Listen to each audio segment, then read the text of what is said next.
일본은 계속해서 주권 면제론을 주장하며 이번 소송은 아예 말이 안 된다고 주장하고 있습니다. 주권 면제론이 뭐길래 그러는 걸까요? 사회부 민지숙 기자와 자세히 얘기 나눠보도록 하겠습니다. 어서 오십시오. 법원이 위안부 손해배상 소송에서 주권 면제를 적용해야 한다고 일본이 지금 계속해서 주장하고 있습니다. 주권 면제가 뭡니까? 네, 한 국가의 주권 행위에 대해서 이 다른 나라의 법원에선 책임을 물을 수 없다. 이 책임을 면제받는다는 관습법상의 이론인데요. 네. 일본 정부는 이 이론을 근거로 지난 5년 동안 손해배상 소송에 단 한 번도 나오지 않았습니다. 그러면 일본 측이 이렇게 주장하고 있는 게 맞는 내용입니까? 오늘 법원의 판단을 보면 틀렸다는 겁니다. 이 주권 면제론은 하나의 이론일 뿐이고 절대적인 법리가 아니다라는데요. 재판부는 이 이론은 주권 국가를 존중하기 위한 것이지 이렇게 숨어서 배상이나 보상을 회피할 기회를 주기 위해 형성된 것은 아니다. 이렇게 지적했습니다. 당시 우리나라를 불법 점령하고 있던 일본이 한반도 영토에서 저지른 반인륜적인 범죄인 만큼 우리 재판부가 죄를 직접 따질 수 있다는 겁니다. 하지만 그 나치 피해를 입은 또 유럽 국가들이 이렇게 배상 소송을 냈을 때가 있었잖아요. 그렇습니다. 가장 대표적인 사례가 이탈리아 법원이 내린 페리니 사건의 선고인데요. 이탈리아 대법원은 2차 세계대전 당시 독일로 끌려가 강제 노역한 자국민이 독일 국가를 상대로 낸 소송에서 독일의 배상 책임을 인정했습니다.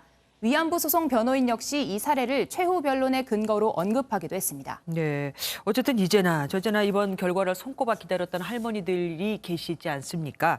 이 5분이 남은 걸로 알고 있는데 이분들이 어떻게 재판에 나오셨습니까?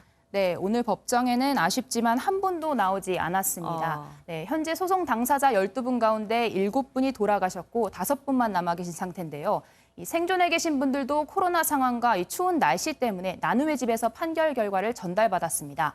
앞서 인터뷰한 이옥선 할머니가 이 MBN 취재진과의 통화에서 이런 말씀도 남기셨습니다. 돈이 무슨 필요해. 돈 필요하잖아. 사죄를 제대로 안 하니까 사죄를 제대로 하라는 거지.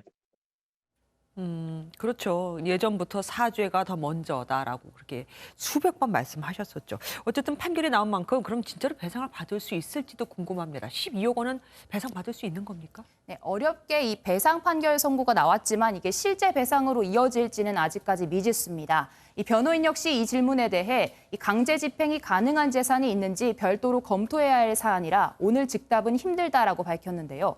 이 앞으로 생존해 계신 할머니들의 의견을 모아 본격적인 배상 절차를 진행할 것으로 보입니다. 공교롭게도 바로 오늘이 한일 양국 대사가 새로 임명된 날입니다. 외교적으로 어떤 문제가 되진 않을까요?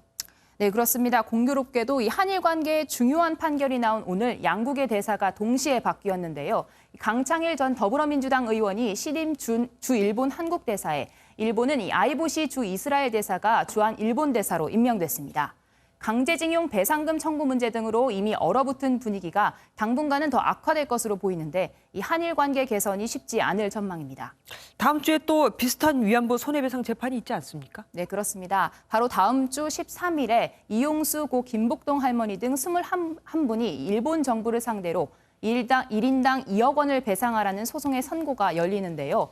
오늘 열린 선고를 시작으로 이 법원이 일본 정부의 배상 책임을 잇따라 인정할 가능성이 커지게 됐습니다. 그러니까 같은 내용인데 원고만 사람이 다른 거죠.